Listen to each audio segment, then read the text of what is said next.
би най-старата от запазените в момента къщи в Стария град, като нейното начало се губи някъде през 18 век. 18 век. Изключително богата от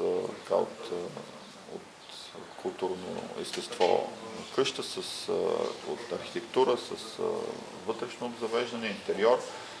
Като естествено това води до това, че реставрацията е една от най-скъпите изобщо, които имаме в Стария град. Аз мисля, че след завършването на проекта на къща клиенти няма да имаме обект, който да е с по-големи стойности, повече средства отделени през годините. Тук днес сме на трети етап касае само таваните, което означава, че през следващата година ние плануваме и следващата стъпка, а именно изписване четвърти етап. След това ще имаме обзавеждане, като обща стойност на обекта, поне според мен ще надмине 1,5 милиона лева, но пак казвам, това е най-старата къща, която имаме запазена в Стари град. Тя по-рана от възрожденските къщи, както и Джовани преди малко каза, тук нямаме симетричната архитектура.